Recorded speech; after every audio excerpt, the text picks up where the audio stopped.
So they said when you're doing it, make sure people's face are showing because that side is dark. So don't come that way. So you can do here, you can do there, but don't block that camera.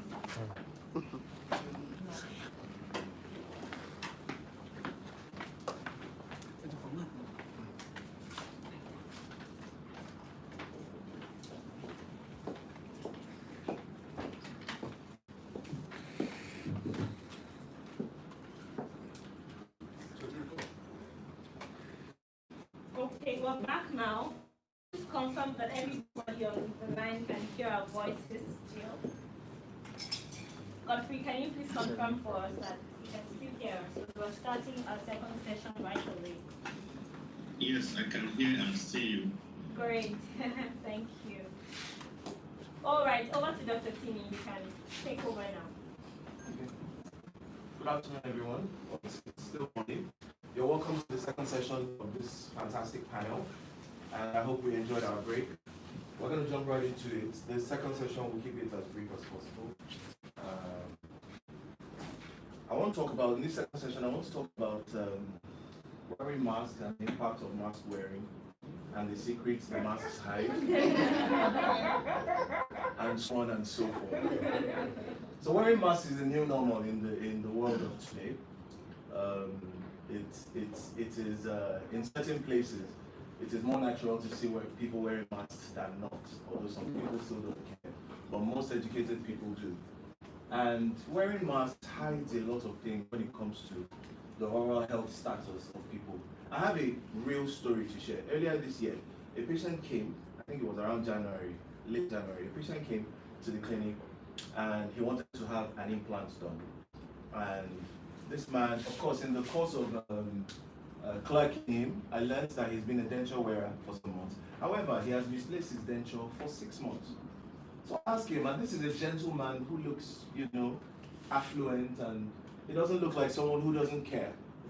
But he's been going around without a denture or anything on his front tooth for 6 months. I said, sir, how do you do it? Is it that you don't care? He said, no, that anytime he wants to go out, he wears a mask. And nobody can. True story.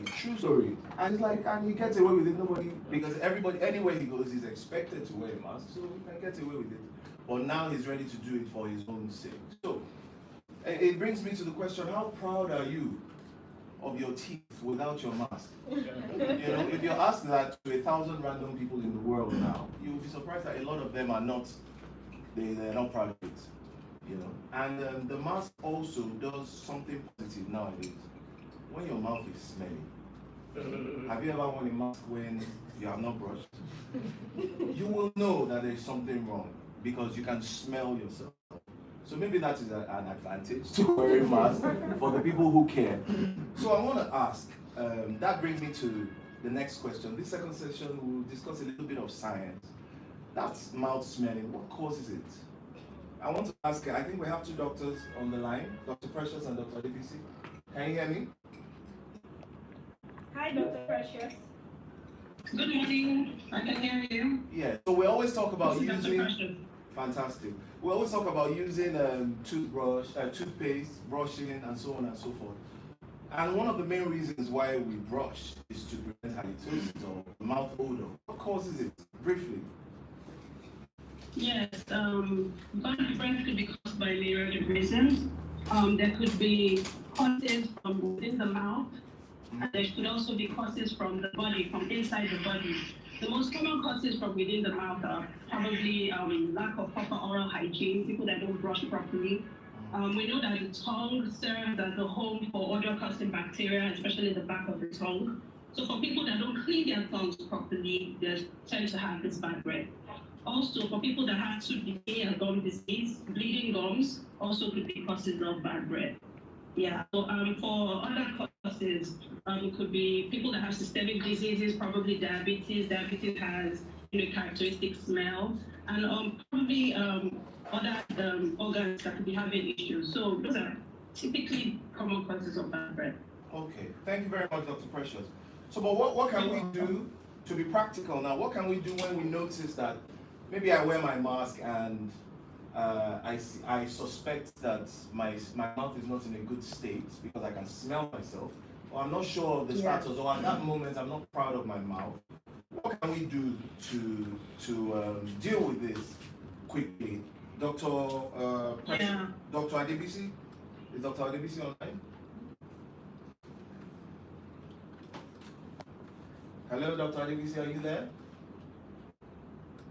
Oh, okay, Dr. Uyida, can you help us with that? What can we do when we're not sure of how our mouth is, if we're not sure that our mouth is fresh, or if we suspect our mouth is smelling? Because some days I'm working and I'm talking a lot, and my mouth gets dry, and I start to think, oh, I think I might not be, you know, I might be funky. Right. But what can we do quickly? Thank you very much. The truth is that that question is contextual, right? From the team perspective. It's all okay. It all depends. You know, as you said, you've been talking all day, and then you don't notice that you are perceiving some funny smell. Another thing that can cause that smell is you're talking all day. Yep. You know, so for those who are public speakers, newscasters, clergymen, I get to talk a lot. You know, they experience that condition of halitosis. Now, just as Dr. Precious said, the major causes of halitosis, I mean, 90% of causes are intraoral. That's to do with death in the mouth, which are earlier highlighted, the plaque and your calculus, and the activities that go on in the mouth. So, which brings us back to the care of our mouth, right? It also re-emphasizes or reiterates the reasons why we have to do it twice. Now, if you, the chance find out, you know, let's just say the mask has helped you, you know, to really diagnose yourself that your mouth is not smelling as you would want it. It could be an indication for you to probably see a dentist, right? Ideally, you should see a dentist twice a year. These are some of the reasons why I would advocate for that, you know, because some people might not just know that they have this funny smell in their mouth. Ideally, perhaps maybe for those who are married, their partners should like them, you know, but you know the way it is now, it's kind of like very personal and some people can take it. It's a sensitive area, right? So people kind of like, you know, dodge it, and then except you have very good friends who's blunt, who will tell you to your face that something's happening. So if you're fortunate enough to have picked it up yourself, it's an indication for you to see a professional who will probably assess it and find out if it is pathological or physiological. Physiological, give you the necessary counsel and what to do. Pathological, take care of the pathology. Just as Dr. Precious said, it could be factors outside the oral environment. It could be something in your systems. You know, that's why we often say that the mouth is the gateway to the body. The same reason why so many systemic conditions happening in the other parts of the body can reflect in the mouth. You know, so as you said, things like diabetes, you have chronic liver diseases, you have renal diseases, you have hormonal imbalances. These things can reflect, even GIT disturbances. So it could be the first indicator of something very sinister within you. So that is why we cannot overemphasize the need for you to ensure that you see your dentist. That's given that you've done everything that we've advocated. You know, clean your mouth, use the appropriate toothbrush, toothpaste, you know, like PEPSODENT. Yeah, and then you know you do, you know, the discipline routine that we advocate and we advise. You should be okay. But if you still find that feeling, and you still have that feeling, you still have that, you know, I mean, do yourself a good deal. Just see your dentist. Good spirit to everything. Fantastic. Thank you, Dr. Ida. There are some tricks that I'm sure the moms have when they just notice that something is wrong. There's one particular one that I know because I have a mom in my house that I live with. So do you guys have any tricks that you just feel like something's wrong and you need to work? What do you do? Do you do anything? Do you have any particular routine that you do? Well, for me, that was part of, you know, when we talked about brushing twice daily. Growing up, I wasn't born in that environment where you have the toothpaste in the toothpaste rack and you can go pick one and I was born in an environment where they will ask you when you are finished. So it was more like you brush in the morning, if you touch her again, I eat more than sweet. You know, that kind of thing. So sometimes some people, yeah, there are actually children like that who can't afford it. So I remember very well that time when I told my late mom, I said, I'm bleeding. She said, will you sort that water? Maybe water hot. So even now, I have kids. So sometimes when period comes to me or like any of my kids, I say, Mommy, I feel uncomfortable. Mommy, I'm bleeding. I get like warm water, put in salt, and I ask them to gargle. So that's like. SisiYemmie, do you have any tricks? Looks like we're sharing the same trick. Mom, no. I grew up, well, one of the things I used to brush was salt, and I felt then like really salty. Scrub it well. All the Guilty. teachers we got, so yeah, salt was the go-to thing. But right now, what I try to do is I drink a lot of water most of the time, and I try not to let food stay in my mouth for too long.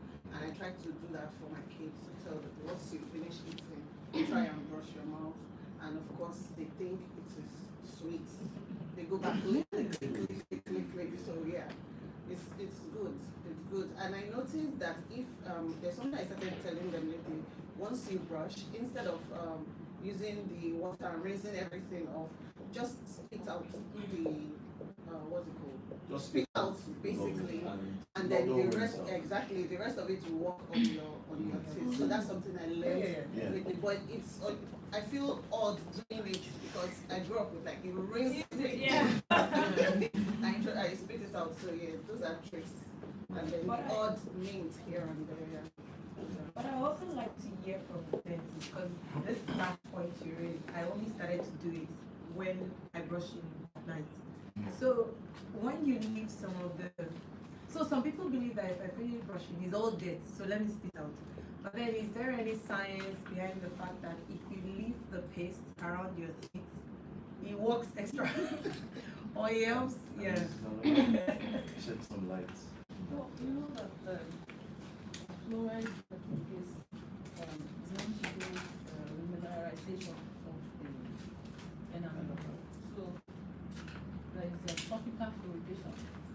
So you allow the toothpaste to work as topical fluoridation, that is applied on the teeth. That's so it's reasonable to not rinse out totally. Rinse out just once. To allow topical fluoridation, of the enamel to remineralize.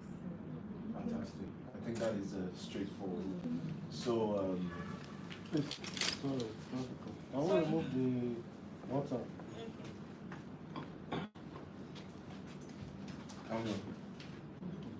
Sorry, Dr. Timmy, we have a question online. Someone can be raised, so I just want to quickly take that. Before we go to the next question. Hi, Ellen. You can unmute your mic now and just ask your question. She's still there. Hi, Ellen. Can you hear us? Your hands are raised. Okay. Maybe we'll just go on. okay, let's go on. So, thank you, Dr. Alunge. I think that's pretty straightforward. I find that it might be easier to do that at night when you're at home. Usually, the days I brush twice a day. From now on, it will be every day. But the days I brush twice a day, I brush in the morning and rinse out because it might be, I feel funny leaving in my mouth and leaving the house. But at night when I brush, I leave it for as long as I want to, and sometimes I forget it's there. So that is one good tip. Thank you, doctor. And another tip that nobody has said is, personally, I find that when I'm working or sometimes I'm talking, I'm having fun, and I'm not sure how my mouth feels, I just pop in sugar-free gum. That helps. Oh yeah, that's what I was saying. Yeah. Mint, yeah, you did When say I said mint. put, I said put. Oh, it helps. Mint here and there. It helps. It helps. You know, just if you're not sure, when in doubt, pop sugar-free gum. Don't be a nuisance about it. Chew, quietly without disturbing anybody, and usually you'll be fine. Then I sip water often. I try to keep my mouth moist because I talk a lot. In my job, half the time we're talking. Dr. Ida, Dr. Dowda. So, yeah, those little tips can go a long way indeed. So, what foods can improve oral health? Are there any foods that can benefit the teeth, Dr. Dauda? Thank you, Dr. We always encourage people we've always encouraged people that they should take fruits instead of refined sugar. That has always been the watch what take more fruits than sweets and biscuits. But I would have, while I was growing up, my mom would never give me money to buy sweets. After she has given you breakfast, she has even provided lunch, and then dinner, then you come to her that you want to buy sweets or buy biscuits, you're getting a knock on your head. So with that, my oral hygiene was a bit very good. I don't have issues with visiting the dentist all the time. And when I visit or when I do my cleaning, everything is fine. But people that are always go on sweets, biscuits, and all this stuff, refined sugar, it's really affects. You know, it's what we have said, the bacteria, they lie on the surface of this enamel, and when they stay there overnight for so long, they start eating up the enamel. So we always encourage people that Stay off refined sugar. And you take a lot of water. By the time even if you take your sweet and if you can keep it up to brush your teeth at night, it will help a long way.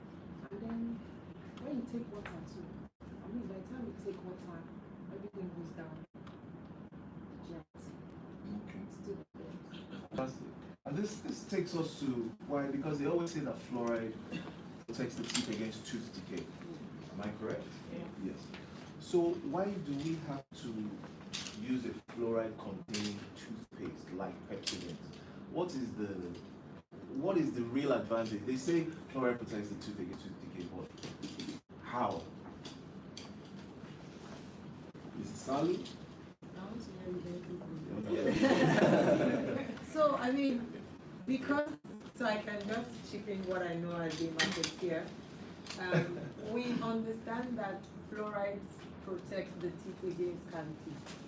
We know that fluoride as an agent that would I say, just kill the tiny bacteria around the teeth, which is caused by cavities because of sugar.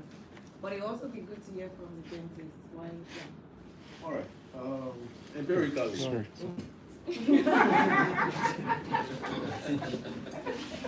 So Dr. Ida is our resident scientist. Yeah, very weekend host. All right.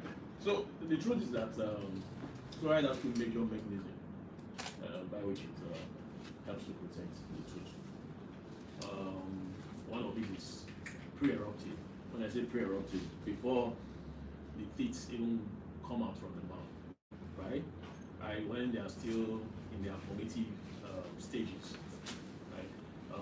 Basically, what happens is that this fluoride is a chemical, you know, part of the process of formation of the tooth has to do with interaction between several chemicals. So when you take in fluoride at the time of tooth formation, it has a way of displacing what we call hydroapatite, and then replaces it with fluoride. So that's not fluoroapatite, and that has a protective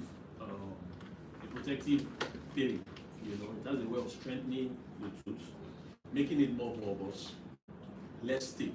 Now, if you look at the tooth has crevices, especially if you look at your molars. You know, you have pits and fissures, you have deep holes and stuff. And if you take in fluoride at that formative, it makes those deep pits and fissures less stiff.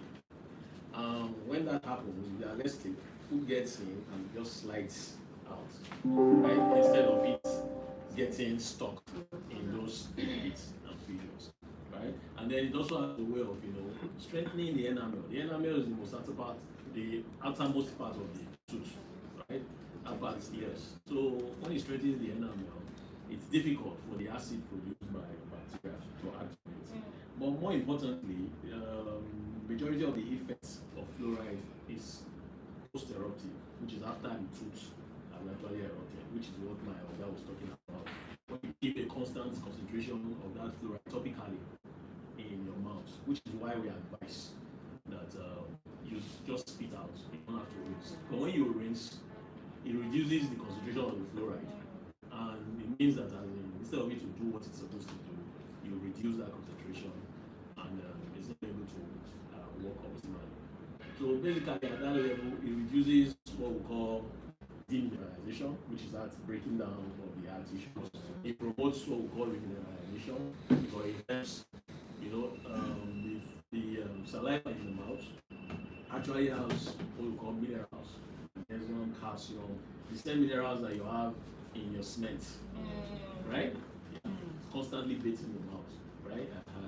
So in addition to this, it is things like this that work with fluoride to help to remineralize the tooth, makes it stronger. So in consonance with that, it helps too. It also has a way of fighting the bacteria. It reduces the bacteria directly, use it in high concentration, or indirectly, if you just use it in the optimal concentration, it has a way of causing what we call bacteriostatic, reducing the bacteria from reacting optimally.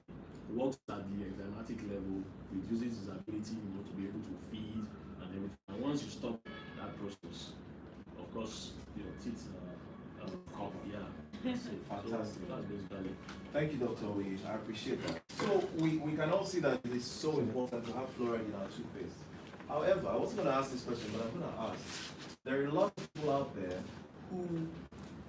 who are particularly against fluoride in toothpaste, and this is so key. I've not been in a lot of circles where this has been addressed, and I've read some things that say that fluoride is poisonous. So why? What is the stance of toothpastes like PEPSODENT to this? Is fluoride poisonous? Why should those people who prefer fluoride not to be there? We already know why. We know that fluoride, helps to protect against tooth decay and all that. But what assurances are there that it is actually healthier to have fluoride in toothpaste as against not having it in toothpaste? What assurances would moms have? Are there lower concentrated products for children? How safe is it? And all, because a lot of mothers out there are particularly, are particular about this and they want to know.